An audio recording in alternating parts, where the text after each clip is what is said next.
40వ ఆయత్ నుంచి దాదాపు 140వ ఆయత్ వరకు, అంటే దాదాపు 10 రుకులు కేవలం బనీ ఇస్రాయేల్ గురించి రావటం ఇక్కడ గమనార్హం. అంటే మనం ఇంతకు ముందు చెప్పుకున్నట్టు సూరే బఖ్రాలో యూదుల గురించి ఎక్కువగా చర్చకు వచ్చింది. ఇక్కడ యూదులను గురించి ఎక్కువగా వివరించడం జరిగింది. ఇందులో ముఖ్యంగా బఖ్రాలో యూదుల గురించి, నెక్స్ట్ ఆలిమ్రాన్లో క్రైస్తవులను గురించిన చర్చ అక్కడ వచ్చింది. ఓ బనీ ఇస్రాయేల్, ఓ ఇస్రాయేల్ వంశస్థులారా, నేను మీకు అనుగ్రహించిన భాగ్యాన్ని గురించి కాస్త జ్ఞాపకం చేసుకోండి. మీరు నాతో చేసిన వాగ్దానాన్ని నిలబెట్టుకోండి. నేను మీతో చేసిన వాగ్దానాన్ని నెరవేరుస్తాను. మీరు నాకు మాత్రమే భయపడండి. ఇక్కడ ఇస్రాయిల్ అంటే అల్లా దాసుడిని అర్థం. దైవ ప్రవక్త యాకూబ్ అలైహిస్సలాంకి ఈ బిరుదు ఉంది. అయితే యాకూబ్ అలైహిస్సలాం సంతానం నుంచి వచ్చిన వాళ్ళని బనీ ఇస్రాయిల్గా పిలవటం జరుగుతుంది.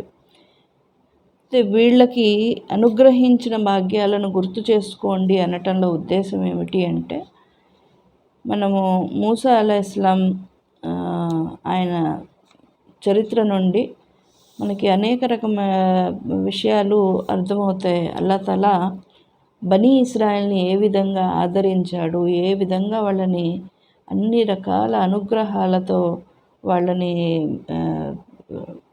వాళ్ళకి శుభాలను సంతోషాలను చేకూర్చాడు అనేది మనకి అర్థమవుతుంది. అటువంటి అనన్యమైన అనుగ్రహాలను వాళ్ళకి అందించడం జరిగింది. అందులో చాలా ఉత్తమోత్తమైనది ఏంటి అంటే, వాళ్ళ బనీ ఇస్రాయిల్ నుంచి దాదాపు యాకూబ్ అలైహిస్సలాం దగ్గర నుండి ఇబ్రాహీం అలైహిస్సలాం దగ్గర నుండి మనం ఈసా అలైహిస్సలాం దాకా చూసుకుంటే దాదాపు 4000 మంది ప్రవక్తలు వీళ్ళ సంతతి నుండి వచ్చారు అని చెప్పేసి అర్థమవుతుంది. అంటే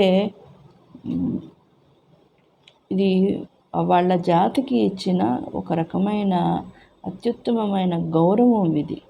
దాన్ని ఇక్కడ గుర్తు చేయటం జరుగుతుంది. మీ వద్దనున్న గ్రంథాలకు ధృవీకరణగా నేను అవతరింపజేసిన ఈ గ్రంథాన్ని విశ్వసించండి. దీని పట్ల అందరికంటే ముందు మీరే తిరస్కారులు కాకండి. ఇంకా నా ఆయతలను కొద్దిపాటి ధరకు అమ్ముకోకండి. నాకు మాత్రమే భయపడండి. అంటే ఇక్కడ ఏ గ్రంథమైతే మీకు ఇవ్వబడింది అంటే తౌరాత్ గ్రంథంలో మహాప్రవక్త సల్లల్లాహు అలైహి వసల్లం గురించి అన్ని రకాలుగా అక్కడ ఆయన ఎలా ఉంటారు, ఆయన గురించిన సూచనలు ఇవ్వటం జరిగింది. అక్కడ అది ఇచ్చిన తర్వాత వీళ్ళకి ఆ జ్ఞానం ఉన్న తర్వాత దాన్ని వీళ్ళు మహాప్రవక్త వచ్చినప్పుడు అందరికన్నా ముందు వీళ్ళు ఆయనను అనుసరించాల్సింది పోయి దాన్ని మీరే తిరస్కరించకండి. మీకు విషయ జ్ఞానం ఉన్నప్పటికీ కూడా మీరు దీన్ని తిరస్కారుల్లోకి పోకండి అని చెప్పి వాళ్ళకి ఒక రకంగా ఇక్కడ హెచ్చరిక ఇవ్వబడుతుంది. ఇక్కడ ఆయతులను కొద్దిపాటి ధరకు అమ్ముకోకండి అంటే ప్రాపంచిక విషయాల, ప్రాపంచిక ప్రయోజనాల కోసం ఈ దైవాదేశాలు ఏవైతే ఉన్నాయో వాటితో చెలగాటం ఆడరాదు అని చెప్పేసి ఇక్కడ ఉద్దేశం అన్నమాట. అంటే బనీ ఇస్రాయేల్ వాళ్ళు తౌరాతులో ఉన్న విషయాలని తారుమారు చేసి వాటిని ప్రజల ముందు వినిపించడం చేసేవాళ్ళు. కేవలం వాళ్ళ గౌరవం పెంచుకోవటం కోసం ఇటువంటి చేష్టలు చేసేవాళ్ళు వాళ్ళు. అందుకని ఇక్కడ అల్లా తఆలా కొద్దిపాటి ధరకు అమ్ముకోకండి అని చెప్పటం జరిగింది. సత్యాన్ని అసత్యంతో కలిపి కలగాపులగం చేయకండి. తెలిసి కూడా సత్యాన్ని కప్పిపుచ్చకండి. ఇస్రాయేల్ సంతతి వారలారా, మీరు నమాజులను నెలకొల్పండి, జకాతును ఇవ్వండి. నా సన్నిధిలో రుకూ చేసే వారితో మీరు రుకూ చేయండి. ప్రజలకైతే మీరు మంచిని గురించి ఆదేశిస్తారు, కానీ మీ స్వయాన్ని మర్చిపోతారే. చూడబోతే మీరు గ్రంథపారాయణం చేస్తారా? మరి ఆ మాత్రం ఇంగిత జ్ఞానం కూడా మీకు లేదా? మీరు ఓర్పు ద్వారా, నమాజు ద్వారా సహాయం అర్థించండి. నిశ్చయంగా ఇది కష్టమైన పనే, కానీ అల్లాకు భయపడే వారికి ఇది సులువైన పని. ఇక్కడ నమాజు ప్లస్ సహనం, ఈ రెండిటి ద్వారా అల్లా సహాయాన్ని అర్థించమని ఉపదేశించటం జరుగుతుంది. ఇక్కడ అంటే మనిషి ఎప్పుడూ కూడా తనకి ఏదైనా కష్టం అనేది వచ్చినప్పుడు ముందుగా అల్లా వైపుకు తిరిగి నమాజు ద్వారా అల్లాని వేడుకోవటం చేయాలి. రెండోది సహనం వహించాలి. ఏదైనా సమస్యలు వచ్చినప్పుడు సహనం వహిస్తే దానివల్ల పరిష్కారాలు అనేవి దాని అంతటవే బయటికి వస్తాయి. ఎట్టకేలకు తాము తమ ప్రభువును కలుసుకోవాల్సి ఉందని, ఆయన వైపునకే మరలవలసి ఉందని వారు నమ్ముతారు.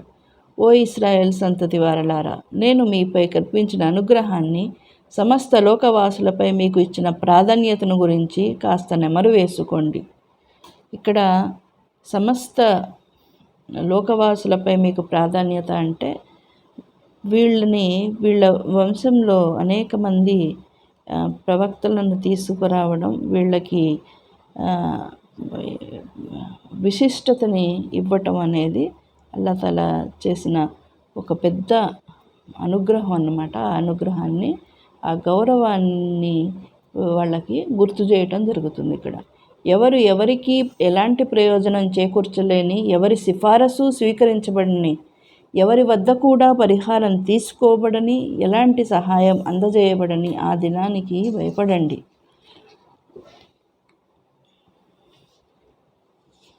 ఫిరౌను మనుషుల బారి నుండి మేము మీకు విముక్తి ఒసగాము. వారు మిమ్మల్ని దారుణంగా వేధించేవారు. మీ కొడుకులను చంపివేసి కూతుళ్లను మాత్రం విడిచిపెట్టేవాళ్ళు. ఈ విముక్తి ఒసగటంలో మీ ప్రభువు తరపు నుండి మీకు గొప్ప పరీక్ష ఉండినది. ఇక్కడ కొడుకులను చంపివేసి కూతుళ్లను బ్రతకనివ్వటము అంటే ఒక రకంగా ఒక జాతిని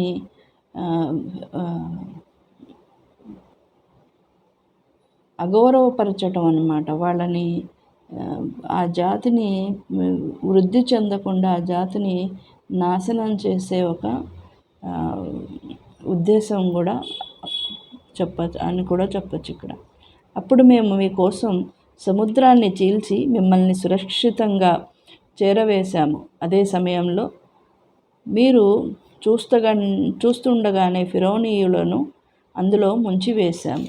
అంటే ఒక మనిషి సముద్రం రెండుగా చీలిపోవటము, దాంట్లో నుంచి ఒక దారి వెలువడటం అనేది ఒక పెద్ద అద్భుతం అన్నమాట. ఆ అద్భుతాన్ని వాళ్ళు కళ్ళారా చూడటం జరిగింది. బనీ ఇశ్రాయేల్ వాళ్ళు ఆ అద్భుతాన్ని చూశారు వాళ్ళ కళ్ళతో. అదే సముద్రంలో, ఏ సముద్రం అయితే వీళ్ళకి రెండుగా చీలి దారిని ఇచ్చిందో అదే సముద్రం ఫిరౌన్ అతని అనుయాయులందరినీ కూడా అందులో ముంచివేయటం జరిగింది. మేము మూసా అలైహిస్సలాంకు 40 రాత్రుల వాగ్దానం చేసి అతన్ని పిలిచినప్పుడు అతను వెళ్ళిన తర్వాత మీరు ఆవుదూడను పూజించటం మొదలెట్టారు. ఈ విధంగా మీరు దుర్మార్గానికి పాల్పడ్డారు. అయినప్పటికీ మేము మిమ్మల్ని మన్నించి వదిలిపెట్టాము. అలాగైనా కృతజ్ఞులవుతారేమోనని. ఇక్కడ ఎన్ని రకాలుగా దాదాపు 9 రకాల అద్భుతాలను, మహిమలను వీళ్ళు బనీ ఇశ్రాయేల్ వాళ్ళు ఈజిప్టులో ఉన్నప్పుడు మూసా అలైహిస్సలాం చూపించిన 9 రకాల మహిమలను చూశారు. మళ్ళీ దాని తర్వాత ఈ సముద్రం రెండుగా చీలటం అనే మహిమను చూశారు.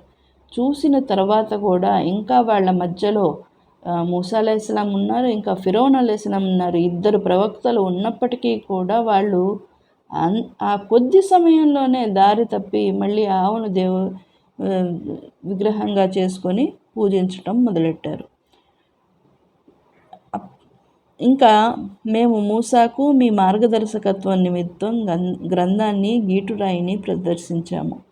ఇక్కడ ఫుర్ఖాన్ అనే మాట వచ్చింది అరబీలో. అయితే తౌరాతును కూడా ఫుర్ఖాన్ అని అంటారని మనం ఇక్కడ అర్థం చేసుకోవాలి. అయితే మూసా అలైహిస్సలాంకి ఇచ్చిన గ్రంథం గురించి ఈ ఫుర్ఖాన్ అనే మాట వచ్చింది ఇక్కడ. మూసా తన జాతి ప్రజలతో ఇలా అన్నాడు: ఓ నా జాతి వారలారా, ఆవుదూడను ఆరాధ్య దైవంగా చేసుకొని మీరు మీ స్వయానికి అన్యాయం చేసుకున్నారు కనుక అప్పుడు మీరు పశ్చాత్తాప భావంతో మీ సృష్టికర్త వైపునకు మరలండి. ఈ ఘోరకృత్యానికి పాల్పడిన మీలోని వారిని చంపండి. మీ సృష్టికర్త వారి వద్దే మీ కొరకు మేలైనది, మరి ఆయన మీ పశ్చాత్తాపాన్ని స్వీకరించాడు. నిస్సందేహంగా ఆయన పశ్చాత్తాపాన్ని స్వీకరించేవాడు, కనికరించేవాడు. మీరు మూసాతో అన్న మాటలను గుర్తుకు తెచ్చుకోండి. ఓ మూసా, మేము అల్లాను కళ్ళారా చూడనంత వరకు నిన్ను విశ్వసించము. మీ ఈ పెడసరి ధోరణికి శిక్షగా మీరు చూస్తుండగానే మీపై పిడుగుపడింది. అయితే ఇక్కడ ఆవుదూడను వీళ్ళు పూజించటం మొదలుపెట్టిన తర్వాత, ఎవరైతే ఆవుదూడను విగ్రహంగానే పూజిస్తాము అని మొండి పట్టుదల పెట్టారో వాళ్ళని సంహరించిన తర్వాత, వాళ్ళకి శిక్ష విధించిన తర్వాత, ఆ తర్వాత కొంతమందిని దాదాపు ఇక్కడ మనకి 70 మంది ఆయన అనుచరులు అని కొన్ని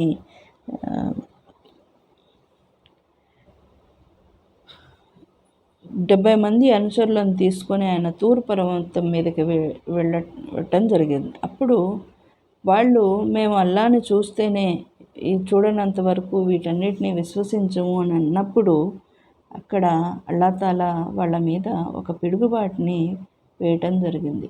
దాంతో వాళ్ళందరూ అక్కడికక్కడే నేల కొరగటం జరిగితే మళ్ళీ మూసా అలైహిస్సలాం అల్లా తాలాని వాళ్ళందరినీ బ్రతికించమని వేడుకొనటం వల్ల వాళ్ళందరినీ కూడా మళ్ళీ అల్లా తాలా వాళ్ళందరినీ మృత్యువులో నుండి బయటకు తీసుకురావటం జరిగింది. అయితే మీరు కృతజ్ఞులవుతారేమోనన్న ఉద్దేశంతో చనిపోయిన మిమ్మల్ని తిరిగి బ్రతికించాము.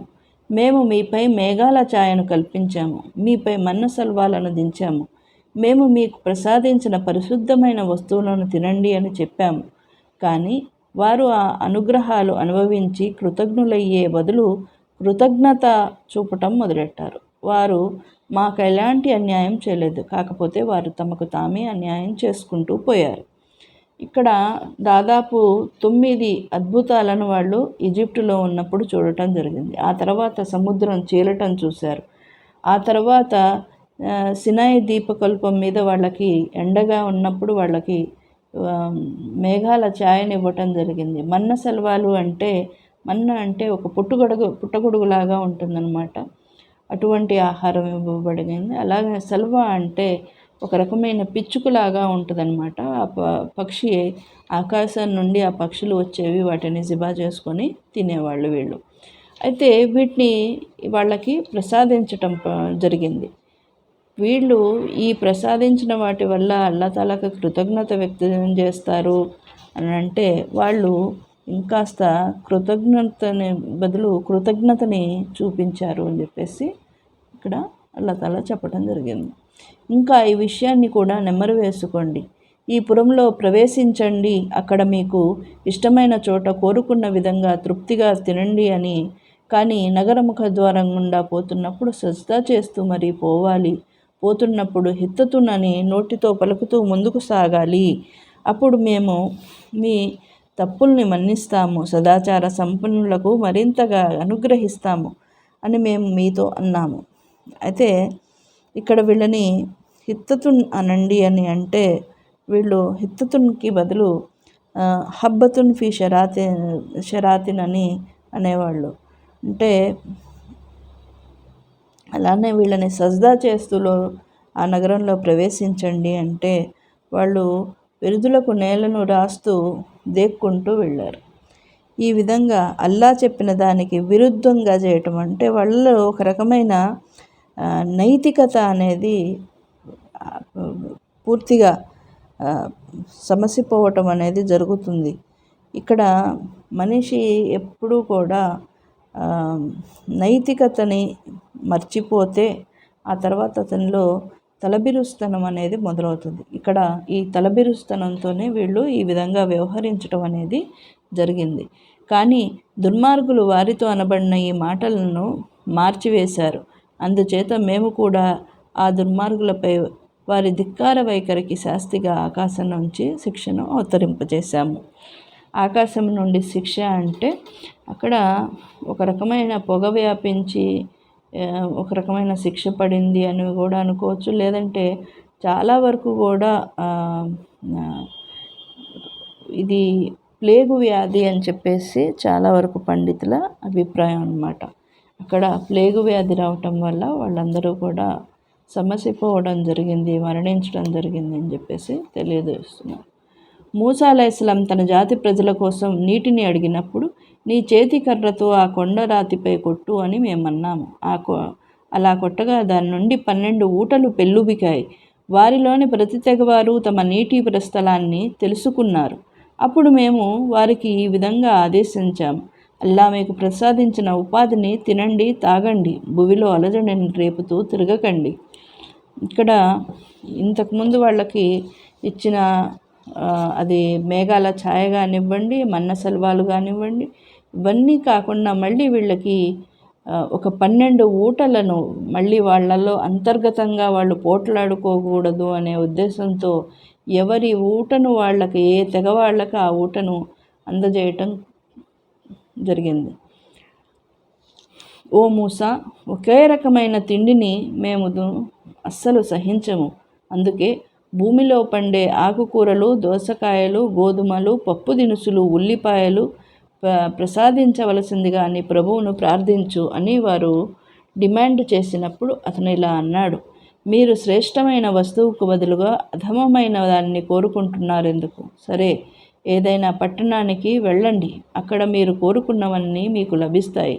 దాంతో వారిపై పరాభవం, దారిద్ర్యం రుద్దబడింది. వారు దైవాగ్రహానికి గురై తరలిపోయారు.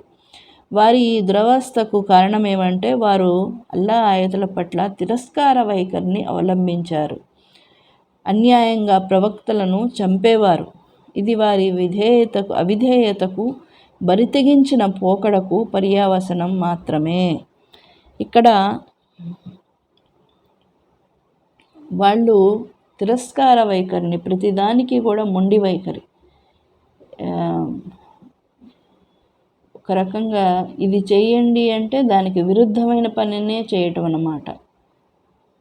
ఈ వైఖరిని అవలంబించటం వల్ల వాళ్ళు చివరికి వాళ్ళు దారి తప్పిన వాళ్ళల్లో, అల్లా ఆగ్రహానికి గురైన వాళ్ళల్లో చేరిపోయారు. విశ్వసించిన వారైన యూదులైనా, నసారాలైనా, సాబియనులైనా ఎవరైనా సరే అల్లాను, అంతిమ దినాన్ని విశ్వసించి సదాచరణ చేస్తే వారి ప్రతిఫలం వారి ప్రభువు వద్ద ఉంటుంది. వారికి ఎలాంటి భయం కానీ దుఃఖం కానీ ఉండదు. అయితే ఈ ఆయతను గురించి చాలామందిలో ఒక అపోహ అనేది ఉంది. దీన్ని బట్టి అంటే మనం మహాప్రవక్త సల్లల్లాహు అలైహి వసల్లంని నమ్మకపోయినా కేవలం అల్లాని, ఆఖిరత్ని నమ్ముకుంటే చాలు, వాళ్ళు స్వర్గానికి వెళ్ళగలరు అని ఖురానే ఇక్కడ సాక్ష్యంగా చెప్తుంది అని మొండి వైఖరిగా వాదించే వాళ్ళు చాలామంది ఉంటారు. అయితే ఇక్కడ ఈ మాట, ఈ ఆయతును చెప్పిన సందర్భంలో అప్పటికి గ్రంథవాసుల గురించి, ఇంకా వాళ్ళకి ఆ రోజులలో యూదులను కానీ క్రైస్తవులను కానీ వాళ్ళ దగ్గర గ్రంథం ఉంది కాబట్టి కేవలం వాళ్ళకి ఈ రకమైన ఒక వెసులుబాటు అనేది అక్కడ ఇవ్వటం జరిగింది. కాకపోతే ఆ తర్వాత ఇది మదీనాలో దాదాపు హిజ్రత్ చేసిన కొత్తగా వాళ్ళు హిజ్రత్ చేసిన సమయంలో ఆయత్ ఇది. ఆ తర్వాత ఎప్పుడైతే ఇస్లామిక్ స్టేట్ ఏర్పడిందో ఈ ఆయత్లో ఉన్న విధంగా ఈ కేవలం అల్లాని, ఆఖిరత్ని అనే కాకుండా దీని తర్వాత సూరా ముహమ్మద్లో అల్లా తాలా స్వయంగా చెప్పడం జరిగింది మహాప్రవక్త జీవితం మీకు ఆయన జీవితం ఆదర్శం అని అక్కడ చెప్పడం జరిగింది. కాబట్టి ఆ ఆదర్శాన్ని వదిలేసి కేవలం మేము దీన్నే పట్టుకుంటాము అంటే ఇది ఇంతకుముందు ఆయతలో మనం విన్నాము. ఇక్కడ మీరు ఒకదాన్ని ఒకళ్ళకి చెప్తారు కానీ మీరు స్వయంగా ఆచరించరే అని. అంటే ఇక్కడ మహాప్రవక్త జీవితం ఆదర్శం అన్న తర్వాత ఆయన జీవితాన్ని మాత్రం ఆదర్శంగా తీసుకోం, కానీ దీన్ని అంటే కొన్నిటిని ఆచరిస్తాము, కొన్నిటిని ఆచరించము అంటే ఇది ఇస్లాంని స్వీకరించినట్టు ఎట్టి పరిస్థితుల్లోనూ కాదు అనే మాట అర్థం చేసుకోవాలి. తూరు పర్వతాన్ని మీ పైకి ఎత్తి మేము మీ చేత చేయించిన ప్రమాణాన్ని కాస్త జ్ఞాపకం చేసుకోండి. అప్పుడు మేము మీకు ప్రసాదించిన దాన్ని గట్టిగా పట్టుకోండి. అందులో ఉన్న వాటిని జ్ఞాపకం చేసుకోండి. దాని ద్వారానే మేము మిమ్మల్ని కాపాడుకునే అవకాశం ఉంది అని ఉపదేశించాము. అంటే ఇది తూర్ పర్వతం ఎత్తటము అంటే వీళ్ళు బనీ ఇస్రాయేల్ ఎవరైతే ఉన్నారో వీళ్ళు తౌరాత్ ఆజ్ఞలను పాటించడం మా వల్ల కాదు అని చెప్పేసి మూసా అలైహిస్సలాంతో అన్నప్పుడు వారిని అల్లా తఆలా తూర్ పర్వతాన్ని ఒక కప్పుగా వారిపైకి ఎత్తటం జరిగింది. ఆ సంఘటనకి భయకంపితులైన వీళ్ళు ఆజ్ఞల్ని శిరసా వహిస్తామని వాగ్దానం చేయటం జరిగింది. ఆ వాగ్దానాన్ని ఇక్కడ అల్లా తఆలా మళ్ళీ గుర్తు చేస్తున్నారు. కానీ దీని తర్వాత మీరు విముఖులైపోయారు. అయినప్పటికీ దైవానుగ్రహం, దైవకారుణ్యం మీపై ఉండింది. లేకపోతే మీరు నష్టపోయేవారు. శనివారం విషయంలో ఆజ్ఞోల్లంఘనకు పాల్పడిన మీ వారి గురించి కూడా మీకు బాగా తెలుసు.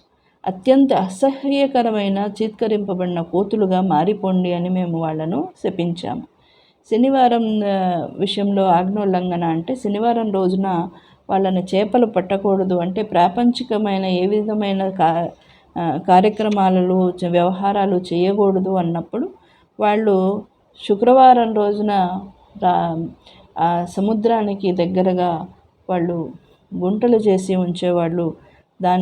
దాంట్లో ఆ చేపలు వచ్చి పడితే వాటిని ఆదివారం రోజున వెళ్ళి తీసుకునేవాళ్ళు. అంటే ఇక్కడ వాళ్ళకి సంకల్పం అనేది మెయిన్. ఇక్కడ ఆ సంకల్పం అనేది శనివారం రోజు పట్టుకోకూడదు అన్న సంకల్పం వీళ్ళలో లోపించటం వల్ల అది ఆజ్ఞోల్లంఘన అని చెప్పి ఇక్కడ అల్లా తఆలా తెలియజేస్తున్నారు. దీనిని మేము ఆ కాలం వారికి, భావితరాల వారికి గుణపాఠ సూచనగాను, భయభక్తులు కలవారికి హితబోధగాను చేశాము. మూసా తన జాతి వారితో అల్లా మిమ్మల్ని ఒక ఆవును జిబా చేయవలసిందిగా ఆజ్ఞాపిస్తున్నాడు అని అన్నప్పుడు, ఏమిటి, మాతో వేళాకోళం చేస్తున్నావా అని వారు ప్రశ్నించారు. దానికి అతను, నేను అలాంటి మూర్ఖుల్లో ఒకడిని కాకుండా ఉండేందుకు అల్లా శరణు వేడుతున్నాను అని జవాబిచ్చాడు. అప్పుడు వారు, అయితే అది ఎటువంటిది అయి ఉండాలో మాకు వివరించవలసిందిగా నీ ప్రభువుని అర్థించు అని అన్నారు. దానికి అతను, అది మరీ ముసలిదై ఉండకూడదు, మరీ లేగదూడగా కూడా ఉండరాదు, పైగా అది మధ్య వయసులో ఉన్న ఆవు అయి ఉండాలని ఆజ్ఞాపిస్తున్నాడు. ఇక ఆజ్ఞాపించబడిన విధంగా చేయండి అని చెప్పాడు.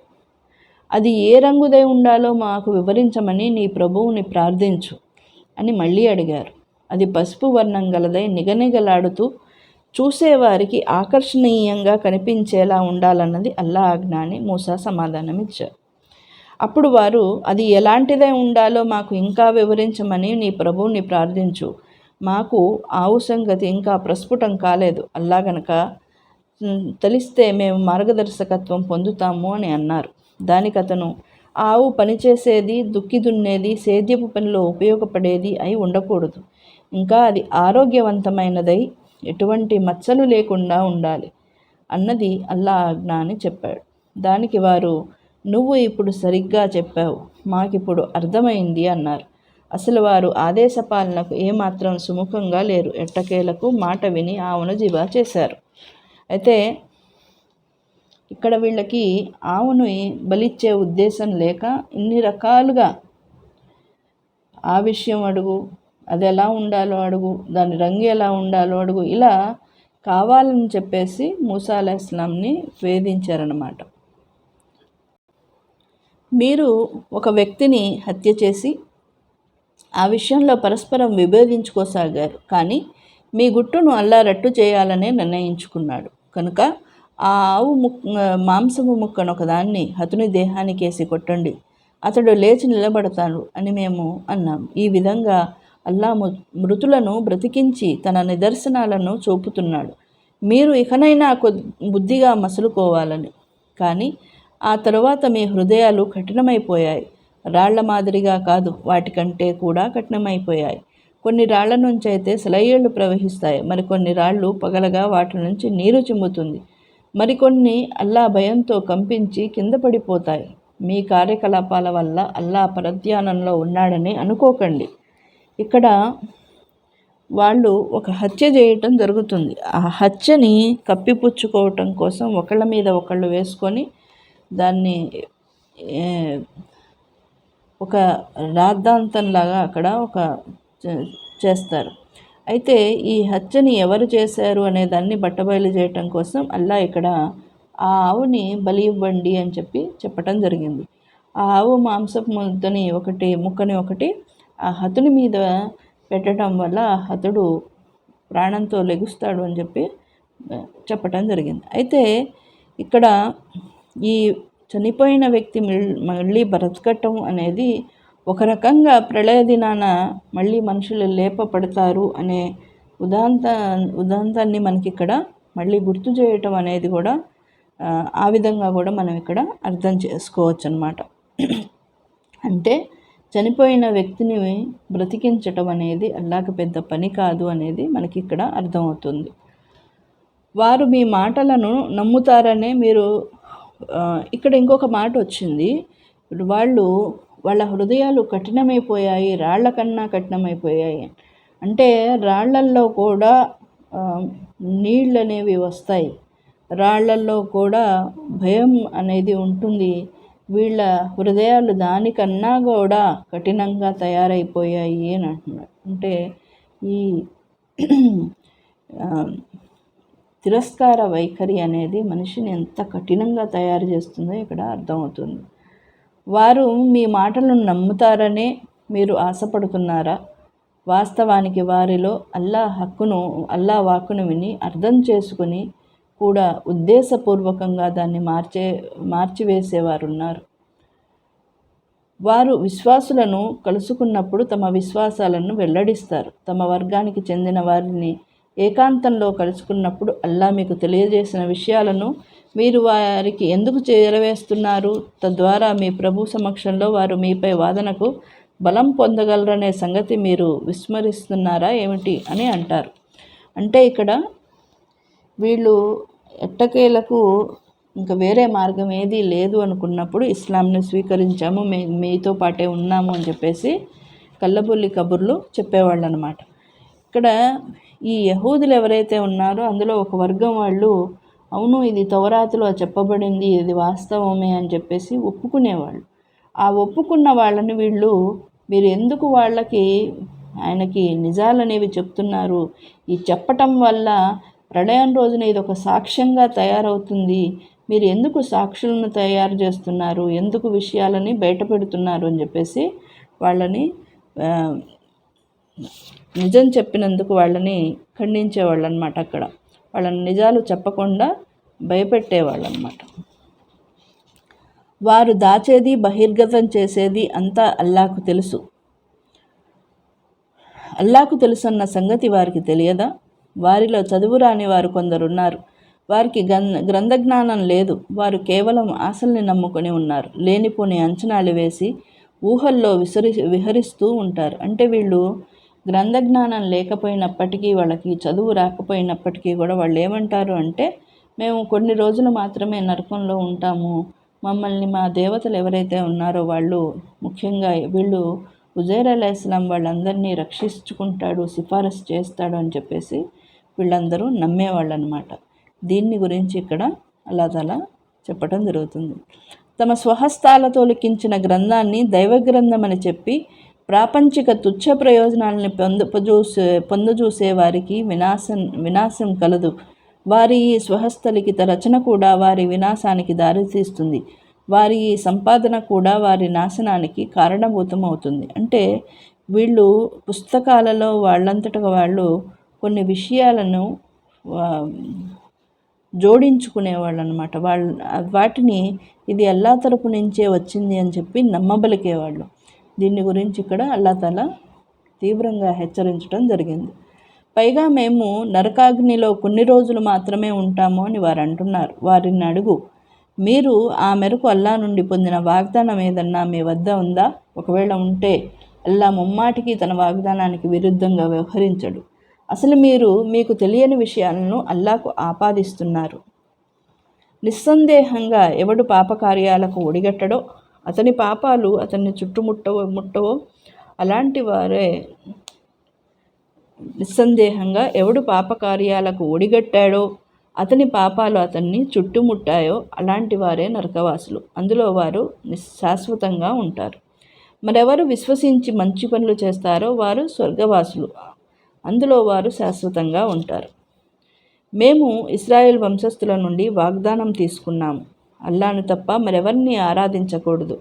తల్లిదండ్రుల ఎడల ఉత్తమంగా మెలగాలి. అలాగే బంధువులను, అనాథలను, అగత్యపరులను ఆదరించాలి. ప్రజలతో మర్యాదగా మాట్లాడాలి. నమాజును నెలకొల్పుతూ ఉండాలి. జకాతు ఇస్తూ ఉండాలి.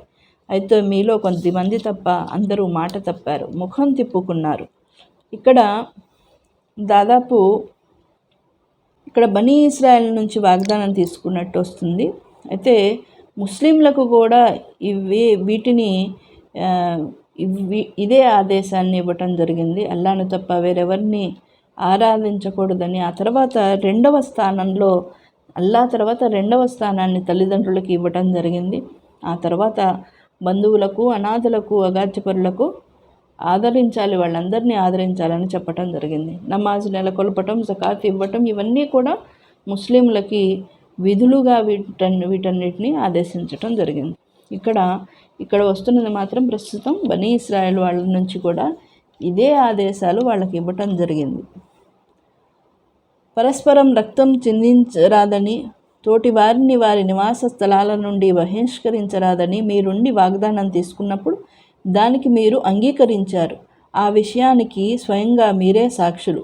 కానీ మీరు పరస్పరం చంపుకున్నారు. మీలోని ఒక వర్గం వారిని ఇళ్ల నుంచి బయటకు బహిష్కరించటం కూడా చేశారు.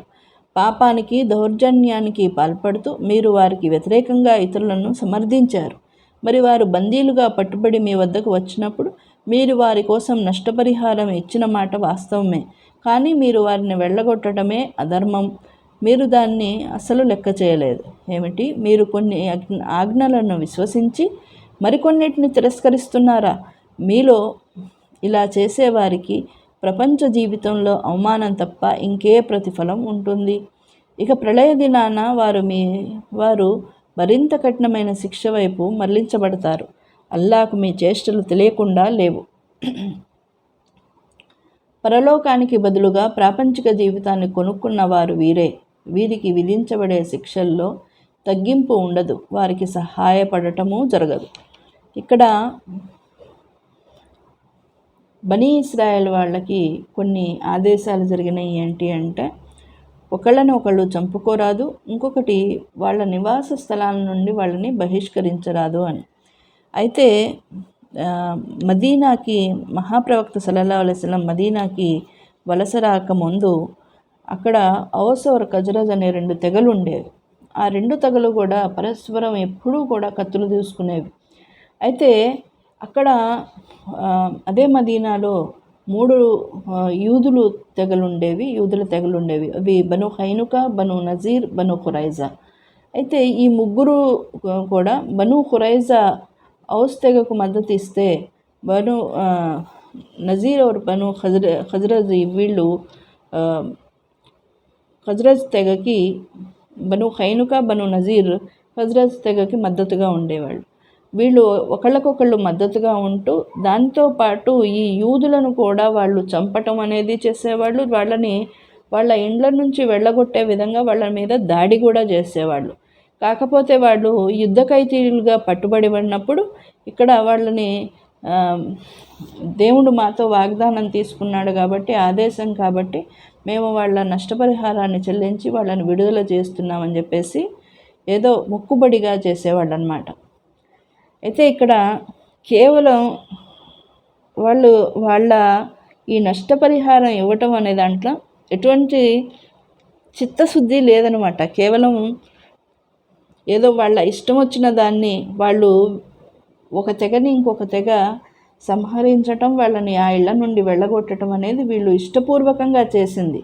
మళ్ళీ ఆ ఇష్టపూర్వకంగా చేసిన దాంట్లో మేమేదో ఈ గ్రంథాన్ని అనుసరించే చేస్తున్నాము అని ఎదుటి వాళ్ళకు చూపించటం కోసం, మా దగ్గర గ్రంథాన్ని బట్టే మేము నిర్ణయాలు తీసుకుంటాము అనే ప్రదర్శన బుద్ధిని వాళ్ళు అక్కడ ఉన్న ఔస్ ఖజ్రజ్ వాళ్ళ ముందు కానివ్వండి, వాళ్ళ మదీనాలో ఉన్న మక్కాలో ఉన్న అజ్ఞానుల ముందు కానివ్వండి, ప్రదర్శన బుద్ధి కోసం మాత్రమే వీళ్ళు ఈ నష్టపరిహారాన్ని ఇవ్వటం చేసేవాళ్ళు.